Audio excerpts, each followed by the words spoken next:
My name is Adrienne Wu. I'm a Senior Programs Manager here at GTI and the host of our Soft Power and Cultural Policy podcast, Taiwan Salon.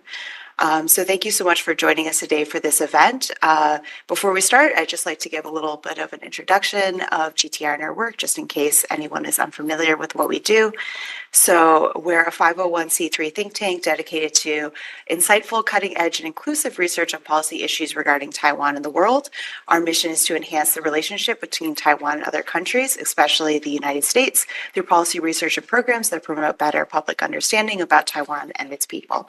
And we do that through a number of programs, including our Global Taiwan Brief, which is published bi-weekly, podcasts, our annual symposium, as well as our public seminars, which, of course, this is one of them. I would also like to thank the staff and the interns for making this event possible, as well as the board and our advisors for their support in our programs. So the event today is called Taiwan's Great Recall, Elections and the Impact on Taiwan's Future Politics. So we're joined by an all-star cast here today. The run of show will go from Bo, Nathan, and Shelley.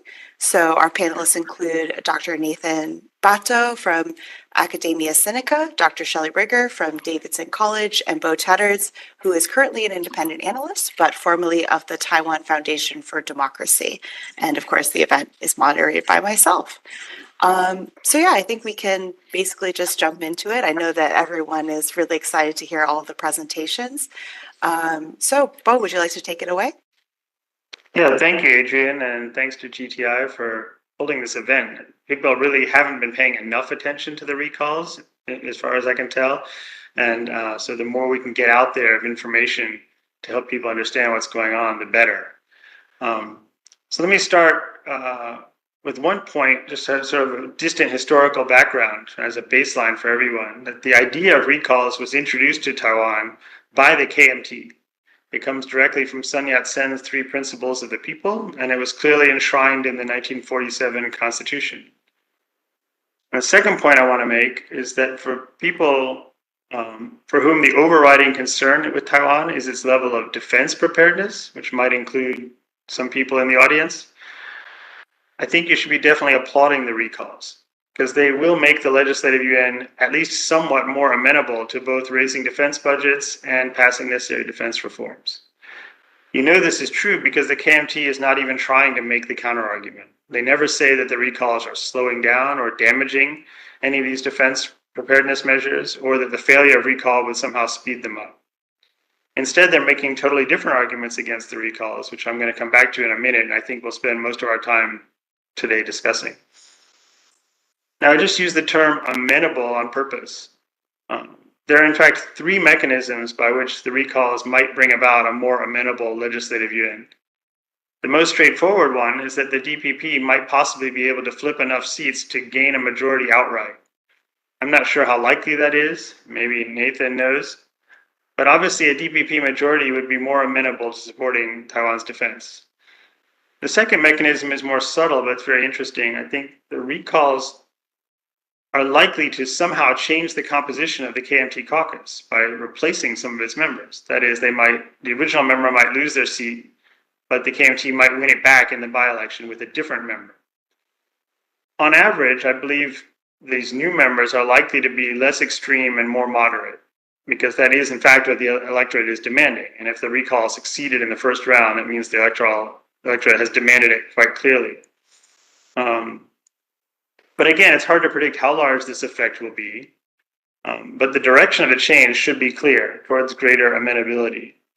To take one very obvious example, the most obvious example, if legislator Fu Kunqi, who is so controversial even within the KMT, if he were to lose his seat and be replaced by just a run-of-the-mill KMT member, that should improve matters. That should improve the overall tenor of the caucus.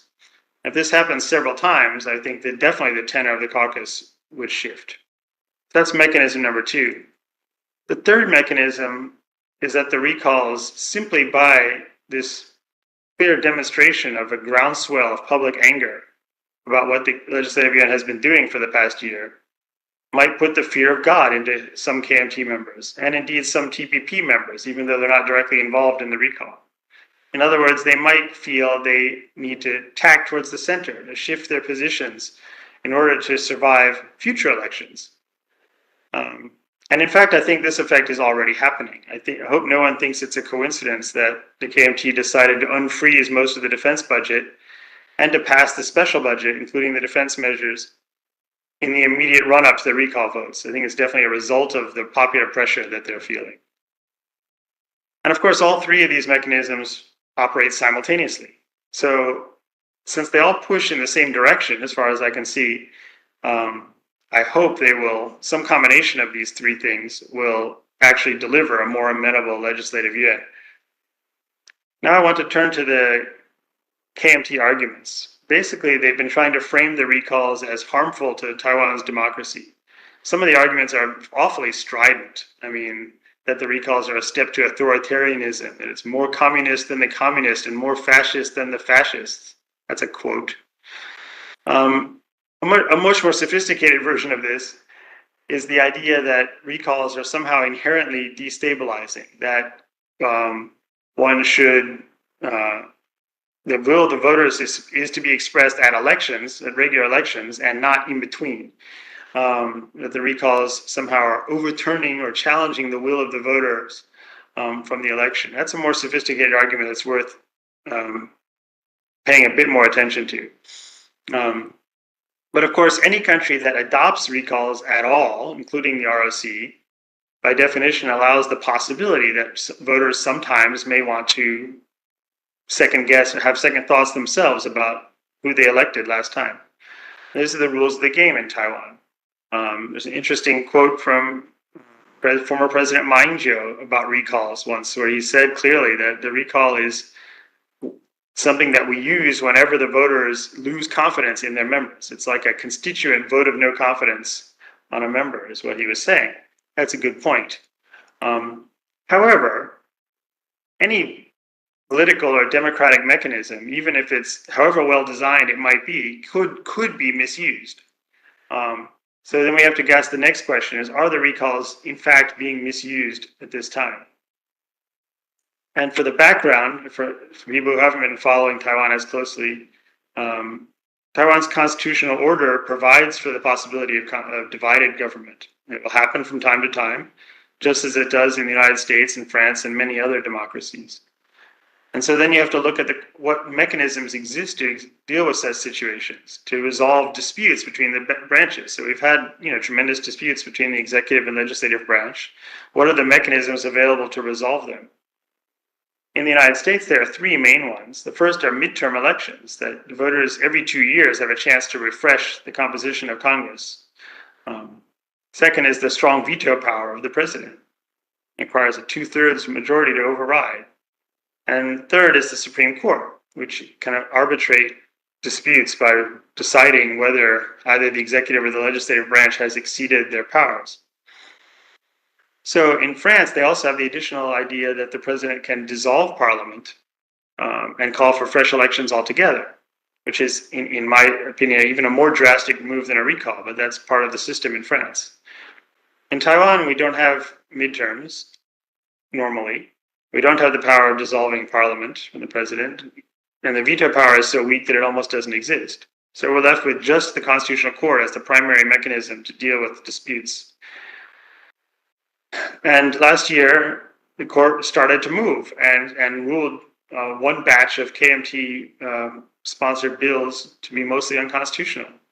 But then the legislative majority moved to directly attack the Constitutional Court and paralyze it. And it is, in fact, basically paralyzed now. And more than anything, that action turned what should have been an ordinary divided government scenario into more like a constitutional crisis. Unfortunately for Taiwan, there's one additional mechanism that neither the US nor France has, is that the citizens can take matters into their own hands to do the recall of members of parliament. Not an easy mechanism to use, requires citizens to do a lot of work, but they have done it. It's really quite a fabulous amount of effort done by many citizens across the country. And by self-organizing in this way, they have managed to create a kind of midterm election, giving almost half the electorate, or about half, Nathan may know the exact number, a chance to weigh in on the excesses of the legislative yuan and the situation. And while the KMT and even ironically the CCP have said we should respect the will of the voters from last year, the question is, what if the legislators, either individually or collectively, are not following the mandate that they were given? And in my view, it's quite clear that both the KMT and the TPP have exceeded their mandates. Note that voters did not give the KMT an actual majority, but only a slightly larger plurality than the DPPs. On a more micro level, even the KMT voters did not elect Fu Kunchi to be in charge of anything. And the TPP voters hoped that neither party would have a majority, and they were successful in that. They gave their people a mandate to to be anti both the blue and green, which are both trash in their slogan. They were not given a mandate to be a rubber stamp for the KMT. If they wanted to have more KMT votes, they could have just voted for the KMT, but they chose not to. So the purpose of electing such a divided legislature is precisely to prevent any radical shifts or moves in any direction. And for Taiwan, this is not theoretical. It's not that they didn't know what would happen in a divided government. We had 8 years of divided government during the Chen administration.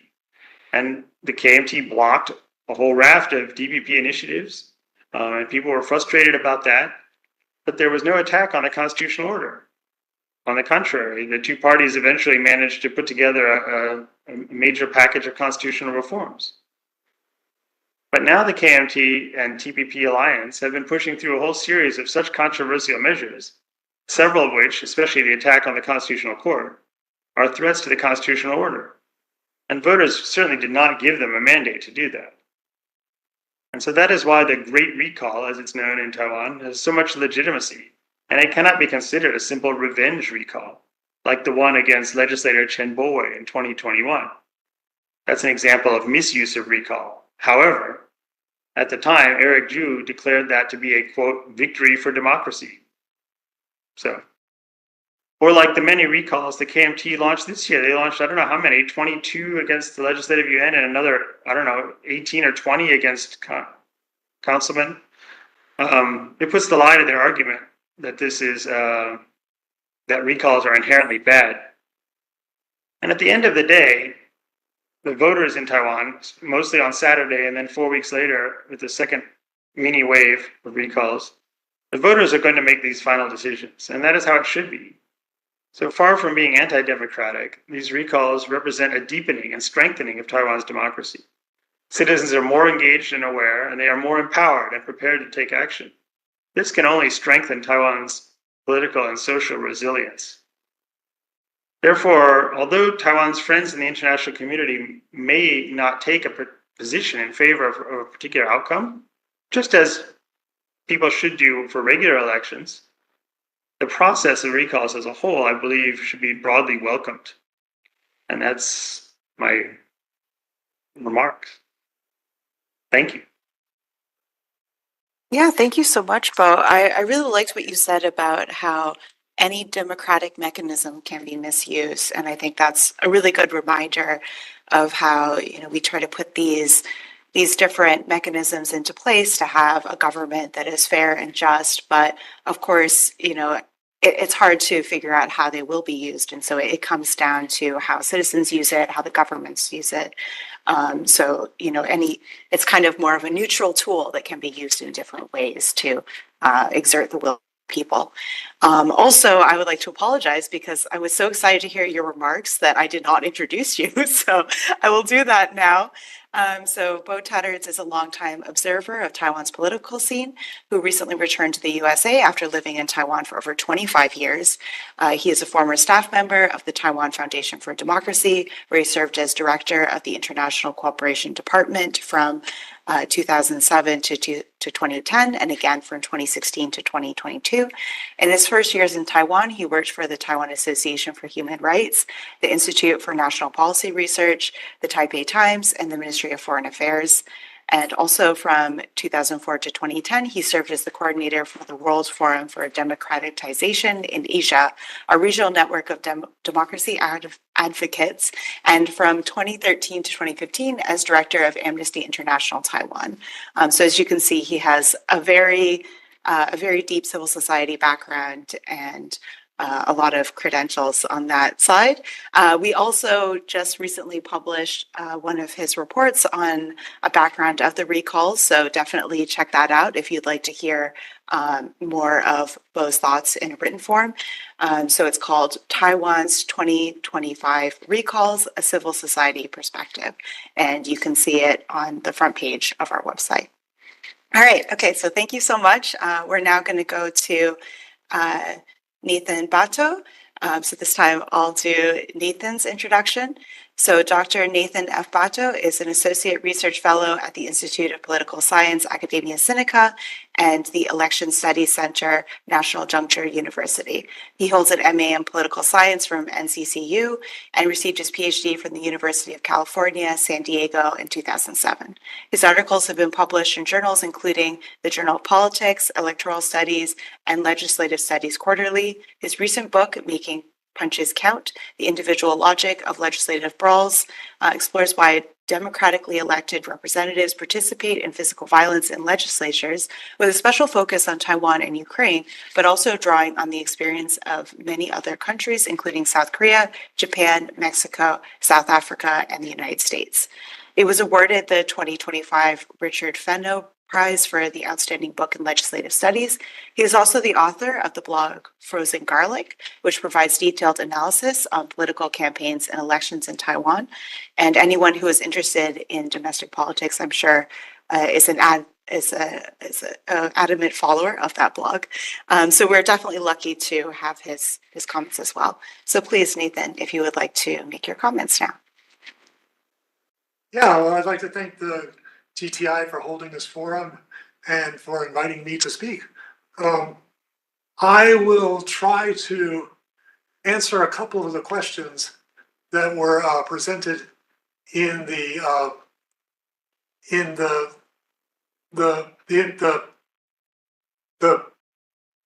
I can't talk now.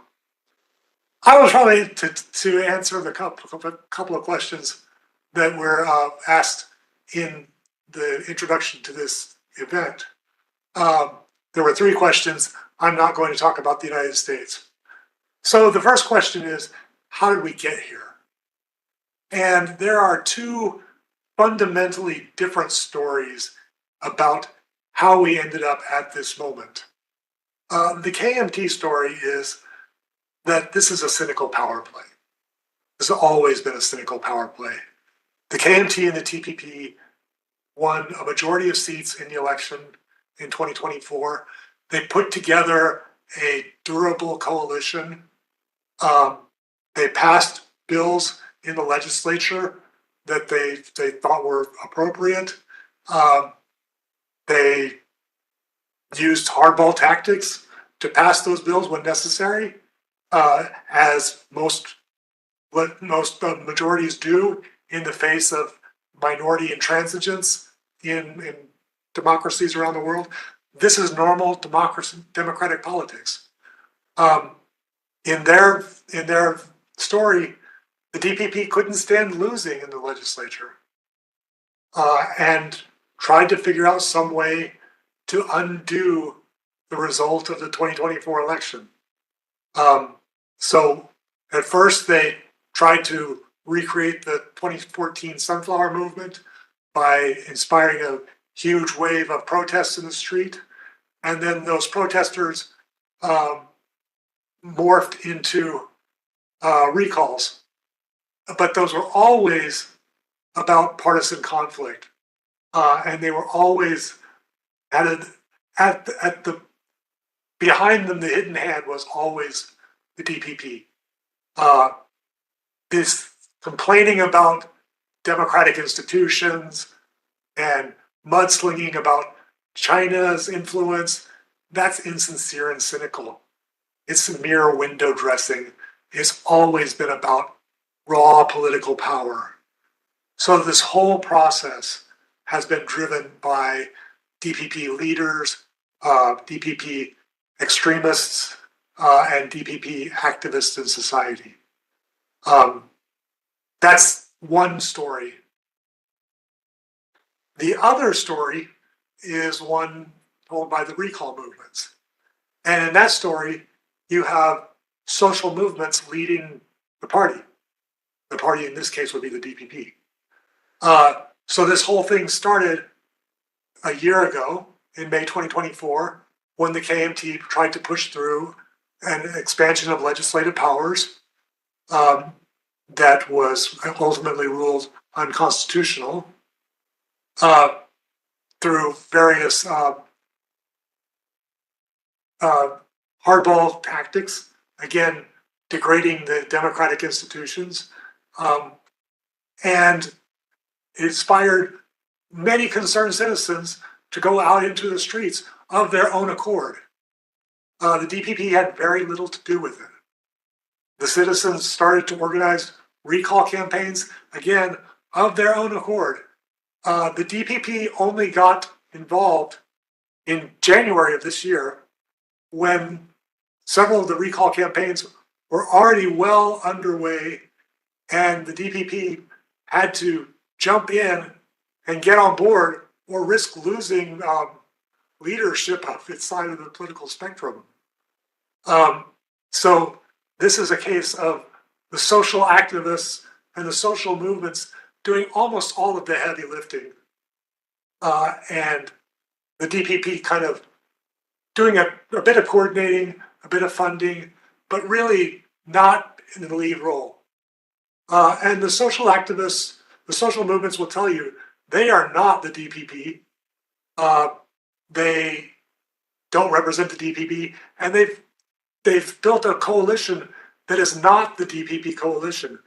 They've built a coalition they think that you will not see in a general election that includes many people who have in the past been KMT sympathizers, but think that the KMT has gone too far. So those are two very different stories about how we got to where we are. The second question was, what are the issues at stake? And for that, I'm going to ask it in a slightly different way. I'm going to ask, what will the takeaway messages from this recall be? On Saturday night and Sunday morning, what are people going to think are the main lessons of this experience? And that depends almost entirely on the outcomes of the recalls.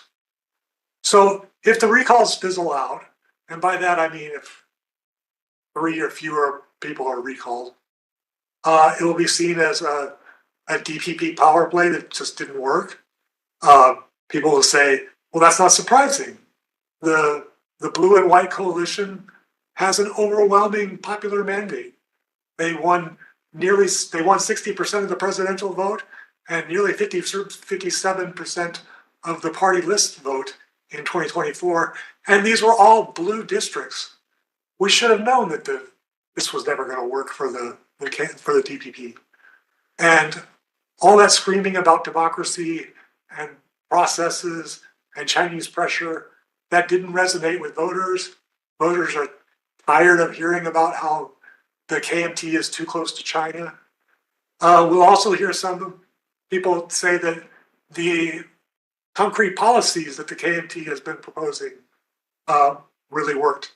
So this idea of a universal $10,000 NT subsidy, what's the word, stipend, really made a difference. Voters are happy with things like the budget reallocation from national government to local governments. We'll hear arguments like that. We'll hear that the various mayors, the party chair, the legislative caucus leaders will claim victory and say that they were responsible for this wonderful victory over DPP overreach. And some people will claim this a no confidence vote in President Lai. If, on the other hand, the recalls are wildly successful, and by that I think I think about 15 or more would succeed.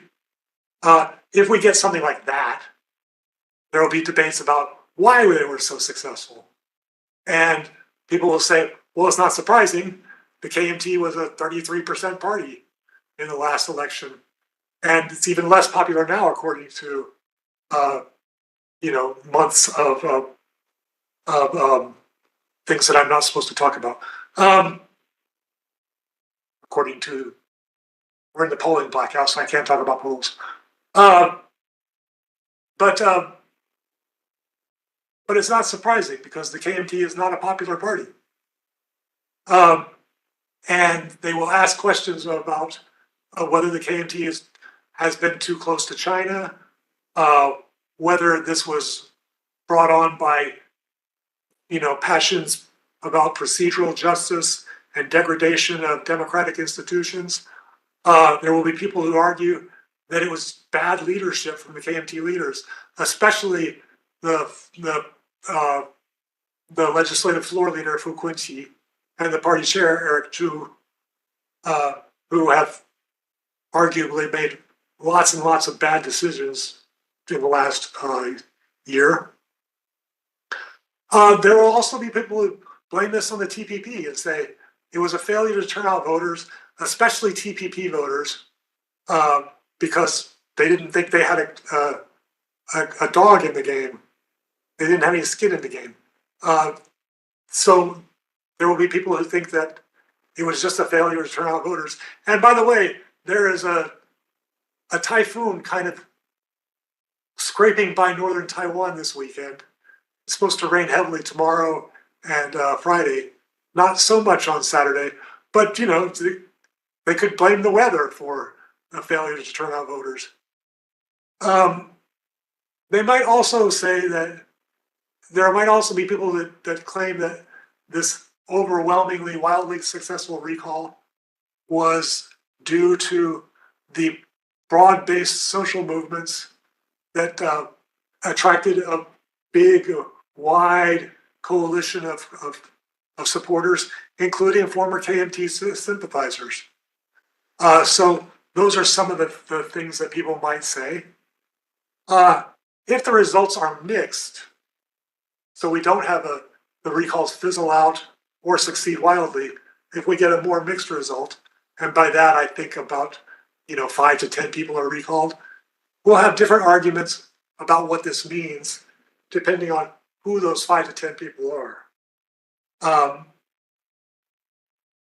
It could be that people will try to tell stories that it's all about local politics, and each place had a different soap opera, and there were places where ambitious KMT politicians engaged in backstabbing because they wanted to run in the by-election, and that might be true in some places.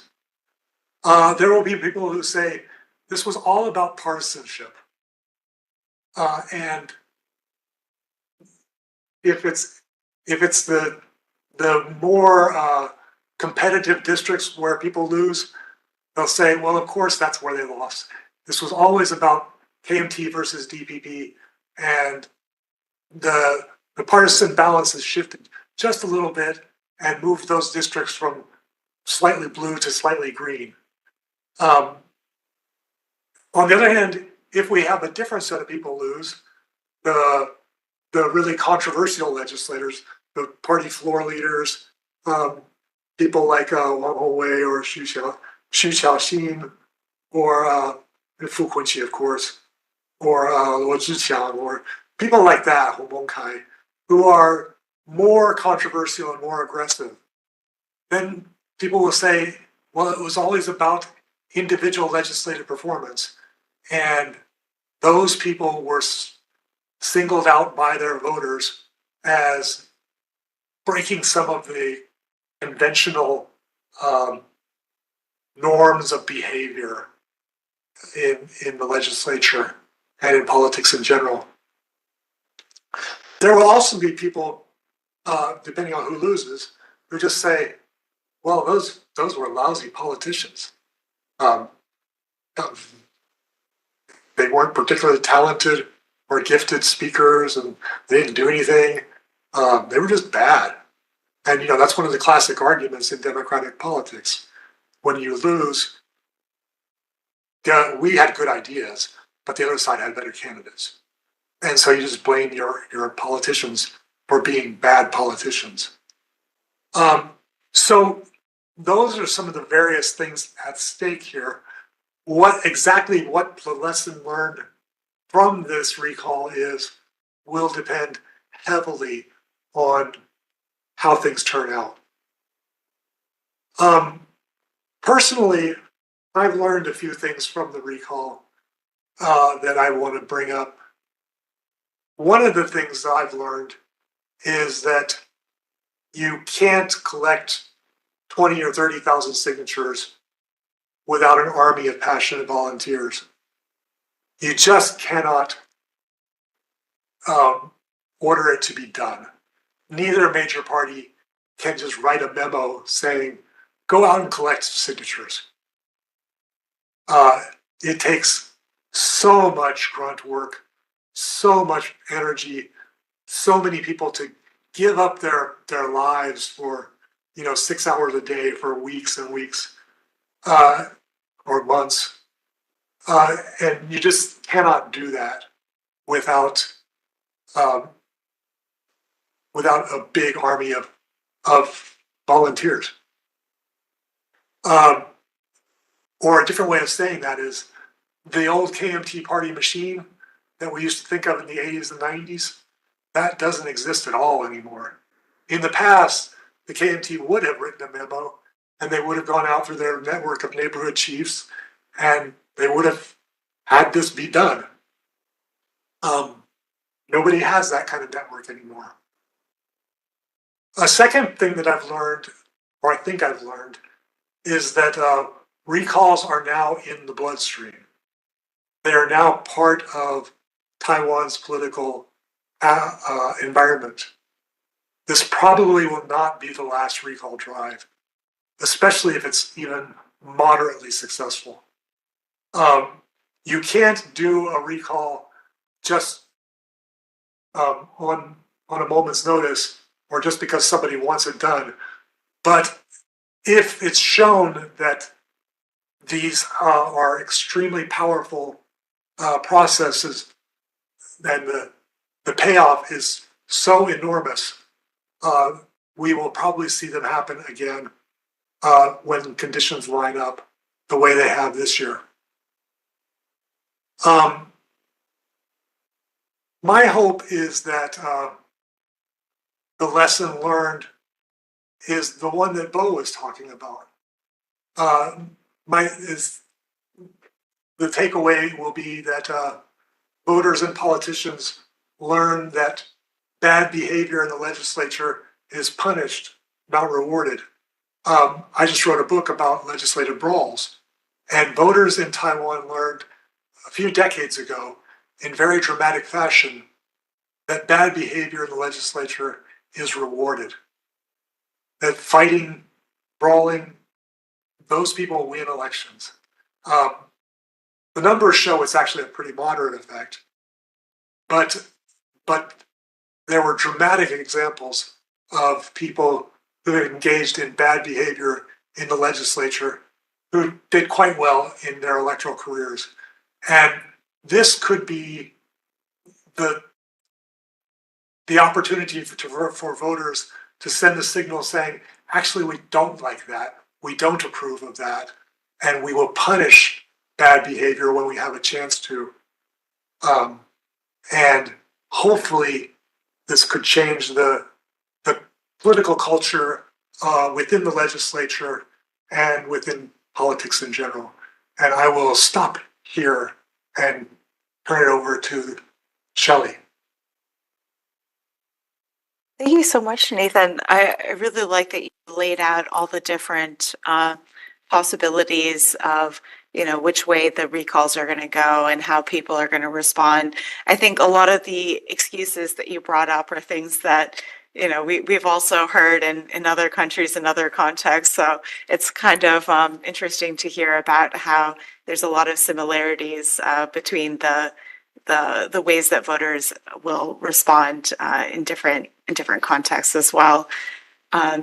So yeah, thank you so much. We're now going to go to Shelley for her remarks. So Dr. Shelley Rigger is the Vice President for Academic Affairs, Dean of Faculty, and Brown Professor of East Asian Politics at Davidson College. She has a PhD in Government from Harvard University and a BA in Public and International Affairs from Princeton University. She is a non-resident fellow of the China Policy Institute at Nottingham University and a senior fellow of the Foreign Policy Research Institute.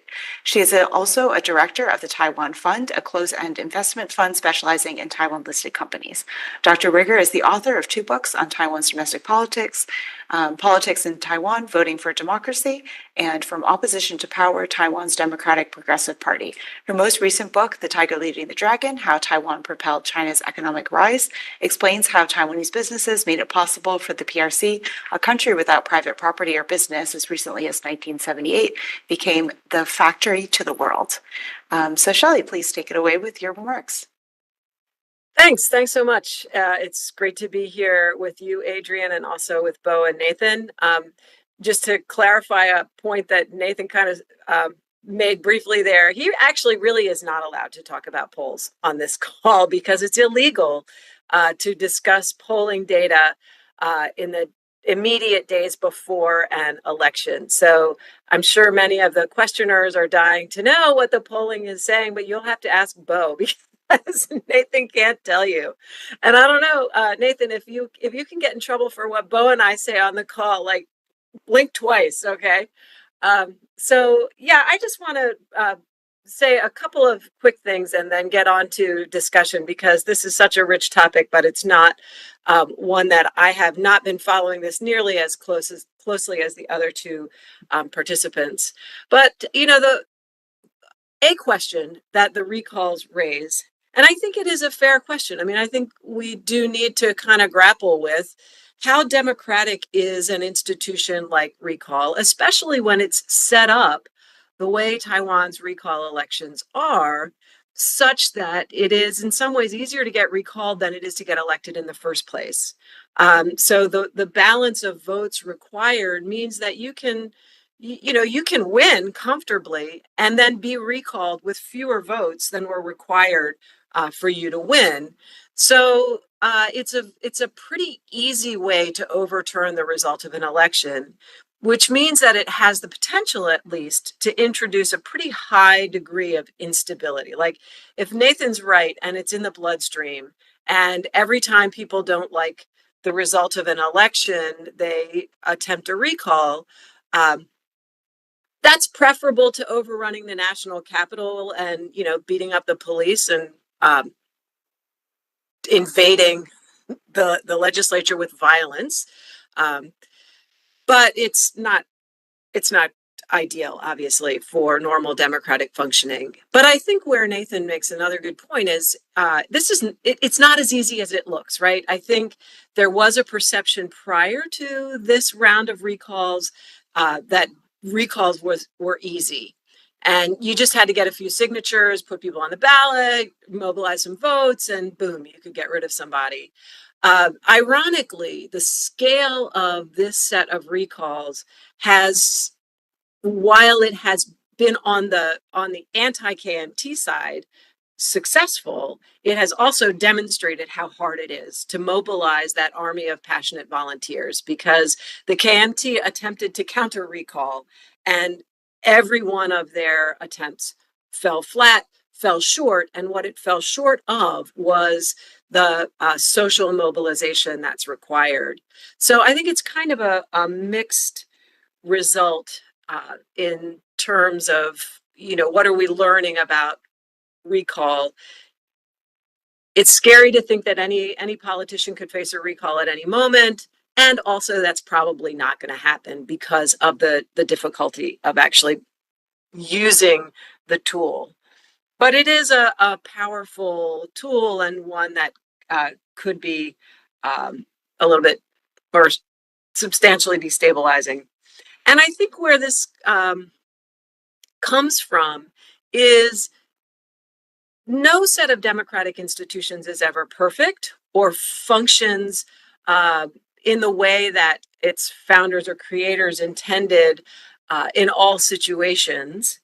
And certainly we're learning that in the US too, right? That a constitution is only as good as the willingness of public officials, especially elected officials, but also appointed judicial officials, to actually uphold that constitution.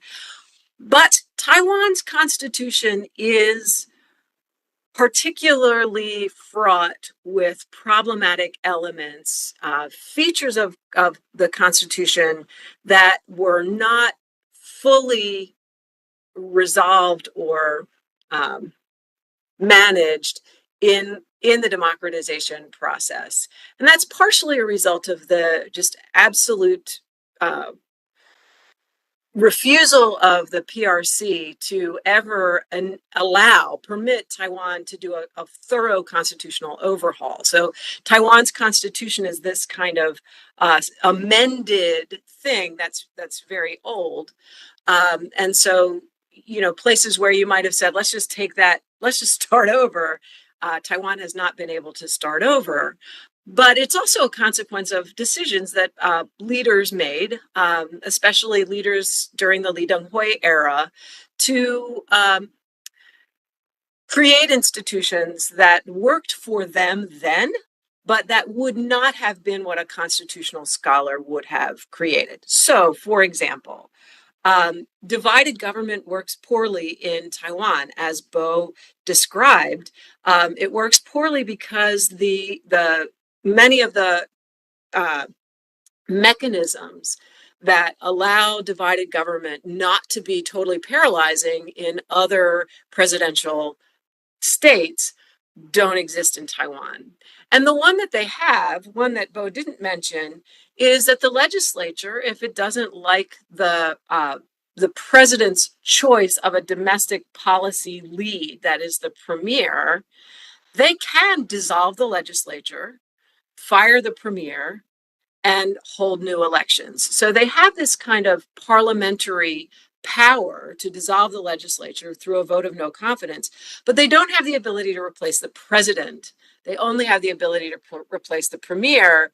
And what we have found in Taiwan is that during periods of divided government, the legislators are unwilling to give up their own secure position in order to use the leverage that they do have to force the president to find a premier who is more acceptable and will pursue compromise with the legislature, because they don't get what they really want, which is to get rid of the president, but they lose their jobs in the process. So there are mechanisms that are supposed to work to mitigate the effects of divided government, but they have not worked very well.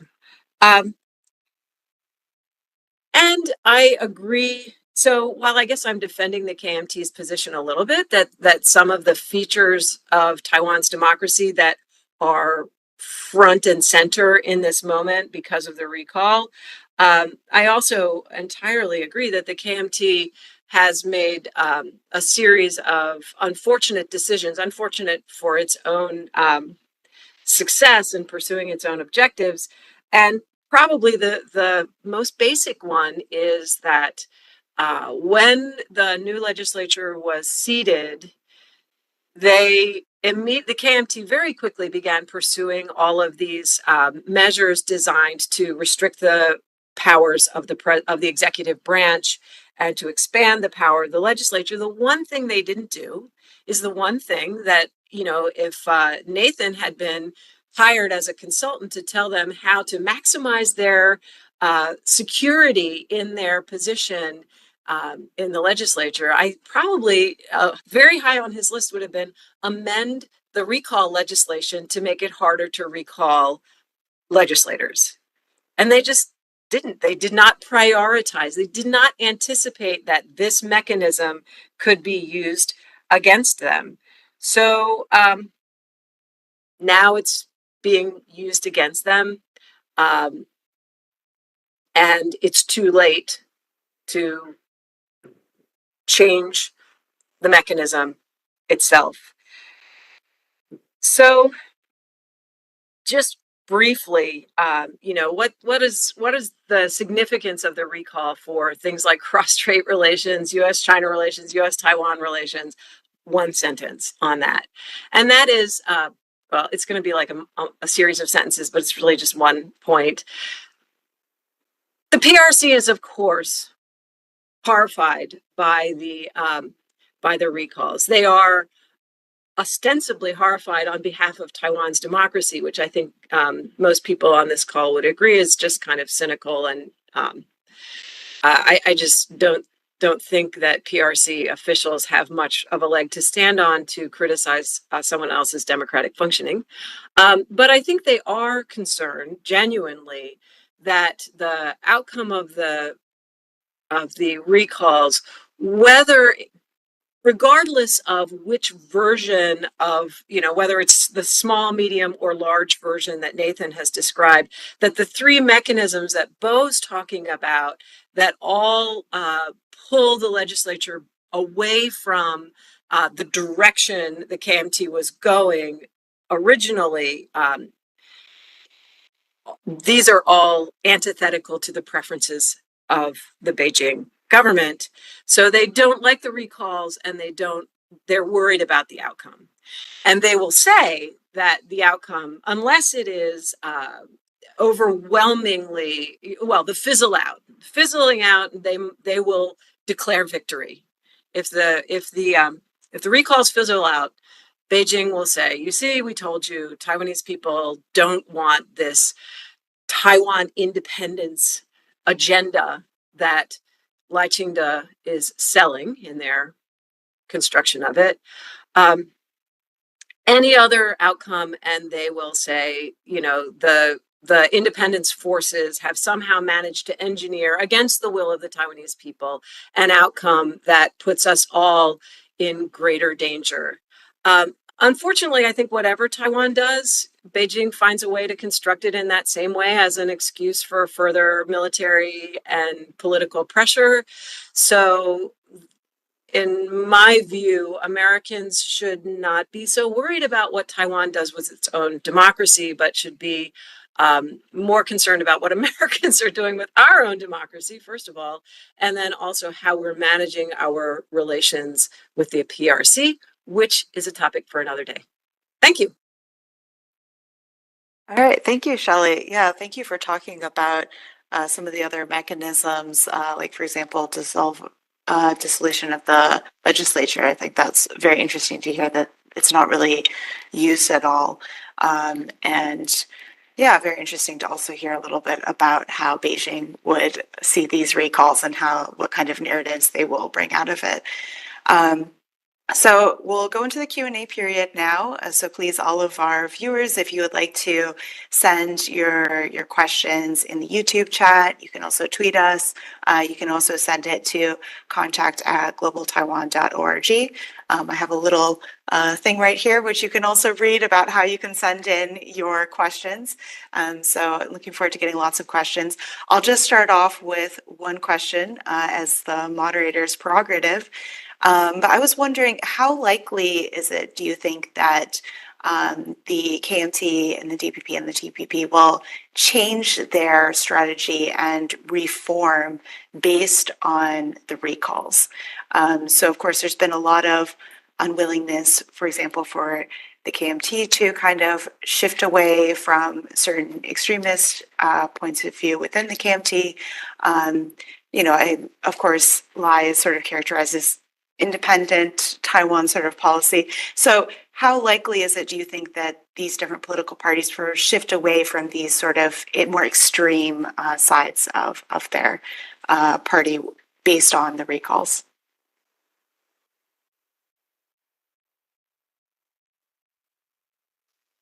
Do either one of you want to try to answer that? Everybody's being very quiet. I'll jump in, even though nobody wants to. I don't want to either. Basically, in a nutshell, I doubt the DPP is going to make any strategic changes, because more or less the recalls are pushing in their direction. They may on the margins feel they have to work a little bit more closely with some of these civil society groups, to keep them on side, so to speak. But I think that's more or less on the margins. The KMT, I mean, yeah, maybe. It depends. Like I said, depends on what happens to the composition of their caucus. If in that scenario that Nathan mentioned, that the ones that drop, the more likely to drop, turn out to be the more extreme ones, then I think there would be a push for attacking to the center. I think that's a reasonable possibility, but I don't know how likely it is. I think the more curious and difficult one is the position of the TPP, because they're really sort of neither fish nor fowl in this fight. They can be blamed for a KMT loss, or they can take advantage of a KMT loss. And I think it's very curious to see whether they continue with this really surprisingly rock solid coalition with the KMT. I was surprised. I expected them to be more transactional, like we'll support you on this issue, but we won't on this other issue. And they really haven't been doing that under the leadership of Huang Guotang. And a recall would be a repudiation of him. The slogan in Taiwan is a vote to recall anybody, whichever 31 person you're talking about, is a vote to recall Fu Kunxi and a vote to punish Huang Guotang. So that's the general slogan out there. So I'm very curious how Huang Guotang, I mean, he personally probably won't change, but will the party make moves to shift him around and try to get that new strategy? That's a very big question mark. Let me add, I also expected the TPP to be more transactional early on, but that coalition has been cemented by the investigation into Coenza's corruption, and they blame that entirely on the DPP, and so they have been really kind of pushed into a very strong coalition with the KMT. And if you look at the identities of the people in the TPP, they mostly come out of the blue side and some of the deep blue sides. So personally, most of the people in the TPP, the elites, not necessarily the voters, but the elites, and especially the ones in the legislature, are quite comfortable in a coalition with the KMT. The KMT is interestingly ripe for a reshuffle. Their party chair is going to be reelected. Eric Zhu's term ends in October, so they're pushing the election back as far as they can, but probably sometime in September, right after all of this recall is done. And so there will be a lot of recrimination if the recalls are anywhere successful. And, you know, they will be looking to blame somebody, and also to be able to say, we made some mistakes, and it's not our ideas that are a problem, it's our tactics and our leadership that's the problem. So you could easily see Wu and Zhu becoming the scapegoats. Nathan is right that recall is in the bloodstream. It's a thing that people think of in a very positive way. And, you know, they're the ones that we're going to hear from the most. Whereas the other one, so I think it's not going to happen all the time. So I think voters will get tired of it really fast. And that'll be a natural check on the instability, because voters don't like instability. Okay, yeah, thank you so much. Yeah, I mean, definitely makes a lot of sense. Of course, you know, the majority of people are just going about their lives, and, you know, they might not care about politics all the time. They're just trying to, you know, go to their job every day, survive. So it definitely makes sense. I think we can definitely see that sort of fatigue in other countries as well. But yeah, thank you so much for such a nuanced conversation about the recalls. Since we're already at time, I think I'll end our event here. But I definitely learned a lot during this event, and I hope that all of our viewers also learned so much. And thank you so much for all of your time. Well, thank you, Adrienne, and thank everyone. Thank Nathan and Shelley. Yeah, thank all you. our viewers. Yeah, thanks for holding this event, and it was very interesting. Yeah, and thanks for joining in the middle of the night there, Nathan.